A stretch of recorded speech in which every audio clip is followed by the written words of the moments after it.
Halo, selamat pagi kelas 8. Jumpa lagi dengan Bu Irma ya di pelajaran prakarya. Sekarang tanggal berapa sih? Tanggal 4 ya. Hari September bulan pertama ya. Maaf, awal bulan maksudnya. Untuk minggu ini, Bu Irma akan berikan materi baru untuk kalian. Kemarin kan sudah ulangan harian. Tapi sebelumnya Bu Irma minta maaf kalau biasanya kan kita setelah ulangan harian biasanya praktek ya. Tapi karena kekurangan waktu, kita sudah mau PTS, insya Allah dekat-dekat ini. Jadi Bu Irma skip prakteknya, Bu Irma ganti insya Allah di lain waktu kalau masih ada waktu ya. Untuk materi minggu ini, Bu Irma akan memberikan materi baru dengan judul Pengolahan Bahan Pangan SKU Serealia Kacang dan Umbi menjadi produk pangan setengah jadi.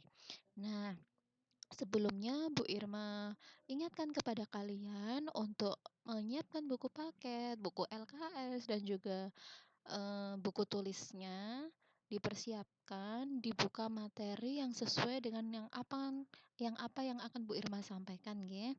Dan untuk buku tulisnya silahkan nanti kalau ada hal-hal penting kalian catat. Begitu ya. Oke, kita lanjut ke materi. Nah, untuk agenda hari ini, Bu Irma nanti yang pertama akan berikan kalian pengertian apa sih itu bahan setengah jadi, ya. Lalu yang kedua, jenis dan karakteristik bahan setengah jadi dari serealia kacang dan umbi. Yang ketiga adalah teknik pengolahan untuk yang bagian ini sedikit berbeda ya dengan yang biasa-biasanya. Lalu yang keempat ada tahapan pengolahan dan yang kelima penyajian serta pengemasan. Untuk tahapan pengolahan serta penyajian dan pengemasan itu semuanya mirip dengan materi minggu lalu ya. Tahapan ada 4, mulai dari perencanaan, proses pembuatannya, lalu penyajian dan evaluasi. Untuk penyajian dan pengemasan juga sama, boleh langsung disajikan, boleh langsung dikemas, pakai kemasan tradisional atau kemasan modern ataupun modifikasi keduanya. Paham ya? Jadi nanti fokus bahasan kita hari ini ada di pengertian, jenis dan karakteristik serta teknik pengolahan ya. Oke, kita bahas satu persatu ya. Pengertian pengolahan bahan pangan SKU menjadi produk pangan setengah jadi. Apakah itu Bu Irma? Nah, Bu Irma sudah rangkumkan untuk kalian, bisa kita baca bersama-sama ya. Olahan pangan setengah jadi atau sering disebut produk pangan primer adalah mengolah bahan baku pangan dengan proses pengawetan. Ingat, dengan proses pengawetan. Berbeda ya dengan yang minggu lalu ya. Nah, pengawetan ini baik secara kimiawi, fisik, ataupun mikrobiologi menjadi aneka ragam olahan pangan setengah jadi sebagai bahan baku pangan. Dan bahan setengah jadi ini belum bisa langsung digunakan atau belum bisa langsung dikonsumsi untuk memenuhi kebutuhan manusia karena belum menjadi produk siap pakai. Jadi kalau mau untuk dikonsumsi, mau dimakan itu harus melalui pengolahan lanjutan. Gitu ya. Kenapa sih Bu Irma kok harus diawetkan? Kenapa nggak langsung dimasak terus dimakan aja kan selesai? Oh, itu ada alasannya sendiri. Misalnya mau dikirim ke luar kota, ke luar negeri, ataupun bagian penyimpanan. Nah, di sini Bu Irma sudah tuliskan 7 keuntungan kenapa sih kita kenapa maaf 7 keuntungan kita membuat olahan setengah jadi ya. Yang pertama, maaf kepencet. Yang pertama adalah menjadi bahan baku yang lebih fleksibel untuk industri pengolahan lanjutan ya. Jadi mau dibuat apa aja kalau udah jadi tepung misalnya itu lebih fleksibel, lebih mudah. Yang kedua, dapat diperjualbelikan antar daerah dan sebagai komoditas ekspor. Misalnya nih, di Indonesia tanaman gandum jarang ditemukan atau bahkan sulit. Nah, kita bisa nih beli dari negara-negara yang penghasil gandum besar gitu ya. Yang ketiga, aman dalam distribusi dari suatu tempat ke tempat yang lainnya. Yang keempat, dapat dikemas lebih ringkas. Yang kelima, menghemat ruang dalam penyimpanan. Yang keenam, mengurangi biaya dalam penyimpanan. Dan yang terakhir, lebih tahan lama dan lebih kuat saat bertemu dalam cuaca apapun. Cuaca dingin, oke. Cuaca panas, oke. Begitu ya. Itu adalah beberapa keuntungan saat kita mengolah beberapa bahan menjadi produk setengah jadi. Paham ya? Nah, kita lanjut ke jenis dan karakteristik bahan setengah jadi dari serealia, kacang, dan umbi. Nah, ada beberapa sebenarnya, tapi untuk di sini karena keterbatasan waktu, Bu Irma akan berikan contoh-contohnya saja. Untuk lebih lengkapnya, Bu Irma sangat berharap kalian untuk membaca buku paket yang sudah kalian pinjam dari perpustakaan. Jadi Bu Irma pengen buku paketnya itu juga dibaca. Nah, di sini Bu Irma berikan contoh saja ya. Misalnya beras. Beras itu dapat diolah menjadi beberapa bahan setengah jadi. Misalnya ada kerupuk gendar. Ada yang pernah makan kerupuk gendar atau rengginan? Nah, digoreng dulu kan. Nah, nggak bisa langsung dimakan kan kerupuk gendarnya. Beras juga bisa diolah menjadi tepung. Nah, tepung beras, ada tepung beras putih ya, yang Bu Irma bukan bermaksud endorse ya itu ya, tapi yang terkenal emang yang mereknya Rose Brand ya. Nah, selain itu beras juga bisa diolah menjadi bihun. Pernah makan bihun? Nah, beras juga bisa diolah menjadi beras instan. Dulu tidak hanya mie instan yang pernah diiklankan di televisi, tapi dulu saat Bu Irma kecil ada juga iklan tentang beras instan. Jadi sama seperti mie, tinggal diberi air panas, terus nanti jadi eh, nasi yang bisa dikonsumsi dengan berbagai rasa, gitu ya. Nah, di sini ada jagung. Jagung olahan setengah jadinya bisa jadi jagung pipil kering. Misalnya kalian buat popcorn, nah itu termasuk olahan setengah jadi ya. Ada beras jagung juga. Di sini ada yang diet pakai beras jagung. Nah, ada tepung jagung juga. Tepung jagung biasanya kita sebut dengan maizena ya. Sering kan kalian mengolah makanan dengan menggunakan tepung ini? Biasanya untuk mengentalkan suatu cairan ya. Lalu ada juga jagung instan gitu nggih. Untuk gandum, nah dia bisa diolah menjadi berbagai macam olahan. Salah satunya adalah aneka pasta, aneka tepung, dan wool gitu ya.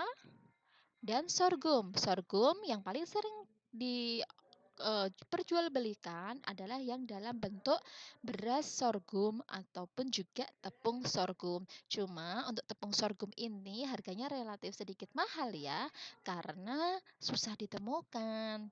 Nah, untuk bagian kacang, oh banyak sekali ya kacang diolah menjadi bahan setengah jadi itu. Salah satunya ada kembang tahu, ada tepung kedelai, ada snack bar, ada keripik tempe, macam-macam ya. Kalian bisa lihat di internet berbagai macam olahan kacang yang dibuat setengah jadi ya. Aneka tepung ada Bu, ada. Misalnya tepung kacang almond. Ada yang pernah memasak menggunakan tepung kacang almond? Nah, mahal ya tapi ya, seperti olahan makaron itu kan. Kenapa harga yang makaron itu mahal Bu Irma? Karena bahan bakunya juga mahal, tepung kacang almond itu mahal, tapi enak sih. Nah, ini olahan setengah jadi dari ubi jalar. Contohnya ada pati ubi jalar, ada geplek, geplek loh ya, bukan geblek, beda lagi nanti ya. Ada juga aneka tepung. Untuk siang singkong, banyak sekali ini ya. Indonesia itu banyak sekali tanaman yang bisa diolah ya. Salah satunya singkong. Bisa diolah menjadi kerupuk tete, kerupuk singkong, gaplek, tiwul instan, beras singkong, tepung tapioka atau pati. Nah, yang sering makan bubble ini. Ada juga tepung singkong ataupun tepung mokaf ya, modified cassava flour gitu ya. Ada juga talas. Untuk talas, dia sering diolah menjadi bahan setengah jadi berupa tepung ya. Yang ini ada kentang. Untuk kentang, olahan setengah jadi, dia bisa diubah menjadi tepung kentang dan juga kentang beku. Tapi tepung kentang itu sedikit mahal, bukan sedikit sih, menurut Bu Irma mahal sekali ya. Karena apa? Karena kentang itu kan banyak mengandung air ya. Jadi dari sekilo kentang itu hanya bisa menghasilkan berapa gram, tepung ya, karena dia airnya sangat amat banyak gitu nggih. Nah, sini ya, secara umum dalam mengolah pangan serealia dan umbi menjadi produk olahan setengah jadi dihasilkan produk dengan berbagai macam bentuk. Ada tiga ya. Yang pertama pipih tebal, yang kedua butiran besar, yang ketiga butiran halus. Untuk yang pipih tebal itu contohnya ada berbagai macam jenis kerupuk. Untuk yang butiran besar itu ada seperti contohnya jagung pipil, biji sorghum, tepung tiwul instan, chips, granola, dan juga sawut. Pernah makan sawut? Nah, yang ketiga butiran halus. Butiran halus ya, bukan butiran debu. Beda butiran halus dengan butiran debu ya. Nah, contoh butiran halus ada berbagai jenis tepung baik yang dari serealia maupun dari umbi-umbian. Begitu nggih. Dari kacang juga ada ya. Yang selanjutnya menjadi bahan baku olahan industri rumah tangga ataupun industri pabrik. Nah, prosedur pembuatan tepung ini sangat beragam. Yang dibedakan berdasarkan sifat dan komponen kimia bahan pangan tersebut. Namun, secara garis besar dapat dikelompokkan menjadi dua, ya. Yang pertama, bahan pangan yang tidak mudah menjadi coklat apabila dikupas, yaitu contohnya berbagai macam kelompok serealia. Masih ingat kan kelompok serealia apa saja? Yang kedua, bahan pangan yang mudah menjadi coklat, yaitu beberapa kelompok aneka umbi dan buah yang kaya akan karbohidrat, begitu ya. Nah, di sini Bu Irma akan berikan teknik pengolahan. Kalau biasanya Bu Irma akan bahas moist head cooking dan dry head cooking. Nah, tapi di sini sedikit berbeda ya. Nah, kita baca bersama-sama. Serealia, kacang-kacangan dan umbi memiliki berbagai macam karakteristik sehingga teknik pengolahannya pun tidak bisa hanya dengan teknik pengolahan dasar seperti moist head cooking dan dry head cooking ya, tetapi perlu menggunakan teknik pengolahan pengawetan pangan ya, menggunakan teknik pengolahan pengawetan pangan. Dengan menggunakan teknik pengolahan pengawetan, bahan pangan dapat bertahan lebih lama, bergizi untuk dikonsumsi, dan dapat dikonsumsi kapan saja dan di mana saja, begitu ya. Jadi intinya untuk bahan pangan setengah jadi itu perlu pengawetan. Apa saja Bu Irma pengawetan yang digunakan? Ayo kita pelajari bersama. Pengawetan yang digunakan ada tiga ya. Pertama, pengawetan secara fisik. Kedua, pengawetan secara biologis. Ketiga, pengawetan secara kimiawi. Kita bahas satu persatu nggih. Nah, pengawetan secara fisik terlebih dahulu. Pengawetan secara fisik merupakan proses pengawetan secara alami. Ya, ada tiga ya. Yang pertama, pengawetan dengan suhu rendah atau pendinginan seperti cooling, freezing gitu ya. Yang kedua, pengawetan dengan suhu tinggi atau pemanasan. Contohnya ada pengawetan dengan cara sterilisasi, pasteurisasi, dan cleansing. Yang ketiga, pengawetan dengan cara pengeringan. Ada sun drying, ada artificial drying. Nah, contohnya apa saja Bu Irma untuk pengawetan-pengawetan ini dalam kehidupan sehari-hari? Oh, banyak sekali ya. Untuk yang pertama, pengawetan dengan suhu rendah. Kalian pernah menyimpan daging di dalam freezer? Nah, itu salah satu contohnya ya. Gitu. Atau kalau untuk yang sesuai dengan materi yang kita bahas, SKU, serealia, kacang dan umbi. Seperti kalian menyimpan potongan kentang, French fries. Nah, itu salah satu contohnya ya. Yang kedua, pengawetan dengan suhu tinggi atau pemanasan. Itu seperti membuat susu kedelai, seperti membuat potongan-potongan sayuran yang disimpan dan tapi sebelumnya dimasak dengan teknik blanching. Jadi blanching itu eh, cara yang paling mudah, kalian mendidihkan air terlebih dahulu, lalu potongan sayuran dimasukkan, setelah 3 sampai 5 menit sayuran diangkat, setelah diangkat langsung dimasukkan ke dalam air es ya, air es. Bu Irma ingatkan sekali lagi, air es. Kenapa Bu Irma kok dimasukkan ke dalam air es? Fungsinya adalah untuk menghambat atau menghentikan pemanasan berlanjut ya. Itu adalah teknik blanching. Lalu pengeringan, ada sun drying, ada artificial drying. Kalau sun drying itu pengeringan langsung menggunakan sinar matahari, alami ya. Kalau artificial drying itu menggunakan alat bantu pengeringan yang menggunakan alat-alat yang diciptakan di masa kini. Seperti itu nggih. Nah, pengawetan secara biologis yang kedua ya, itu adalah proses pengawetan secara dengan peragian atau fermentasi dan menggunakan enzim ya.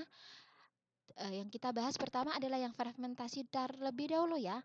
Cara peragian atau fermentasi merupakan proses perubahan dari karbohidrat menjadi alkohol ya. Zat-zat yang bekerja pada proses ini ialah enzim yang terbuat dari sel-sel itu sendiri. Lamanya proses fermentasi atau peragian tergantung dari bahan yang akan difermentasikan. Contohnya banyak sekali ya, aneka acar, seperti itu ya.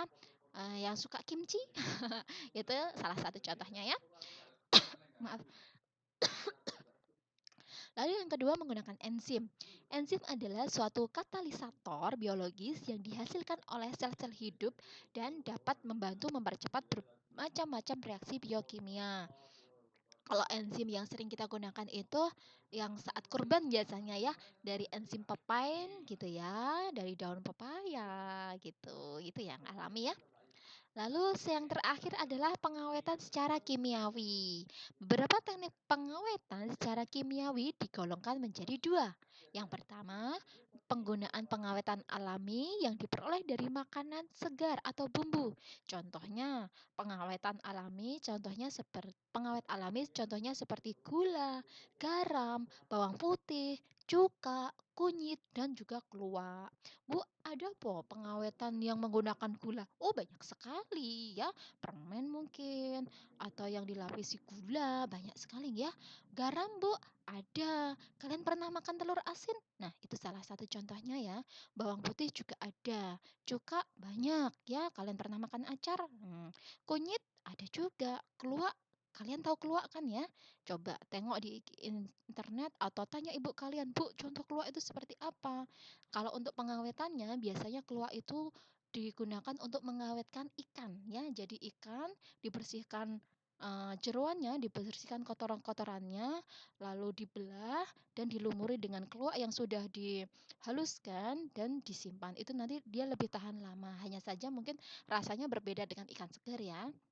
Nah, pengawetan kimiawi yang kedua itu adalah menggunakan bahan tambahan makanan atau sering disebut dengan BTM. Itu biasanya jarang dianjurkan ya karena itu bisa merusak beberapa imun tubuh. Yang terakhir ada pengasapan. Pernah lihat daging asap? Nah, pernah lihat telur asap? Nah, itu salah satu contohnya ya. Nah, untuk tahapan pengolahan sama seperti minggu lalu ya. Pertama kita perencanaan dulu, ide gagasannya seperti apa. Lalu yang kedua pelaksanaan, mulai dari persiapan bahan, persiapan alat, persiapan lingkungan, dan juga jangan lupa prakteknya. Ketiga, penyajian dan pengemasan. Bisa disajikan langsung, bisa juga dikemas untuk dijual kembali. Yang terakhir adalah evaluasi. Rasa masakannya gimana? Teksturnya gimana? Waktunya lama atau tidak? Gitu. Nah, yang terakhir penyajian dan pengemasan. Penyajian dan pengemasan, penyajian dan kemasan selain memberikan manfaat sebagai wadah penyajian produk, juga berhubungan dengan cara menampilkan produk atau hasil olahan pangan agar lebih menarik. Nah, kemasan yang menarik akan menjadi daya pikat terhadap konsumen untuk membeli produk hasil pengolahan pangan. Bu Irma tadi sudah sebutkan kalau bahan setengah jadi itu akan banyak diperjualbelikan ya. Contohnya adalah tepung. Kalian pernah beli tepung kan? Atau contohnya adalah pasta. Pernah membeli pasta kan? Semakin menarik kemasannya, orang akan semakin banyak yang membeli ya. Kalau kemasannya biasa-biasa aja, orang juga akan nggak tertarik pilih yang kemasannya menarik gitu ya. Jadi kalau besok kalian akan, terjun ke dunia jual beli industri makanan olahan setengah jadi, carilah kemasan, buatlah kemasan yang semenarik mungkin. Tapi ingat prosedur kemasan yang baik seperti apa, itu juga diaplikasikan. Begitu ya. Nah, selesai sudah penjelasan Bu Irma. Kalau terlalu cepat silahkan seperti yang Bu Irma bilang di awal, buka buku paketnya, buka LKS-nya, jangan cuma dijadikan teman duduk ya, buku paket dan LKS-nya ya. Tugasnya kalian adalah mempelajari itu semua. Bu Irma, apakah itu besok masuk ke dalam PTS? Tentu saja ya. Untuk tugas minggu ini sekaligus remedial dan pengayaan bagi kalian. Sudah lihat nilai ulangan harian yang Bu Irma upload kan? Nah, selamat untuk yang nilainya 85 ke atas. Bu Irma tepuk tangan untuk kalian. Yang di bawah 85, subhanallah, Bu Irma kok sedih ya. Sudah open book, dikerjakan di rumah, boleh buka buku, boleh buka LKS, boleh konsultasi dengan orang tua, boleh tanya internet, kok masih dapat di bawah 85? Itu kalian ngapain aja? Kalau diminta untuk mengerjakan, jangan cepet-cepetan menjawab dan mengirim, tapi kerjakan dengan sungguh-sungguh, dibaca, diteliti, dipahami, lalu kalau tidak tahu jawabannya, cari di sumber yang ada, ya. Jangan asal menjawab. 5 menit setelah Bu Irma posting soal, langsung ada yang menjawab. Ya Allah, ini kuis apa gimana kok pada cepet banget jawabnya. Bu Irma aja sampai mikir loh ya. Nah, tugas kalian minggu ini adalah mengerjakan penilaian harian ketiga yang ada di LKS. Kalau kalian kesulitan mencari, Bu Irma berikan informasi halamannya, yaitu halaman 53 sampai 57. Yang pilihan ganda saja ya, 1 sampai 40. Lembar jawab online-nya ada di Google Classroom prakarya bersama presensi hari ini. Jadi nanti di bagian atas seperti biasa ya, kalian presensi dulu. Yang kedua ada info yang slide apa, maaf, yang sheet kedua nanti ada, eee, informasi penugasan, nanti yang terakhir ada lembar jadwal online-nya. Soalnya dari mana, Bu? Tentu saja dari LKS penilaian harian 3 halaman 57 sampai maaf, halaman 53 sampai halaman 57. LKS prakarya ya, jangan buka LKS lain. Nah, kerjakan tepat waktu kalau bisa selama jam pelajarannya Bu Irma. Kalau memang, ada kendala, Bu Irma akan beri perpanjangan sampai nanti jam 3 sore. Paham nggih? Nah, informasi selanjutnya minggu depan ulangan harian materinya tentang bab yang baru saja Bu Irma jelaskan. Paham ya? Nah, terima kasih. Sampai jumpa di pertemuan selanjutnya. Tetap di rumah, tetap jaga kesehatan, jangan keluar kalau tidak dibutuhkan, gitu ya. See you.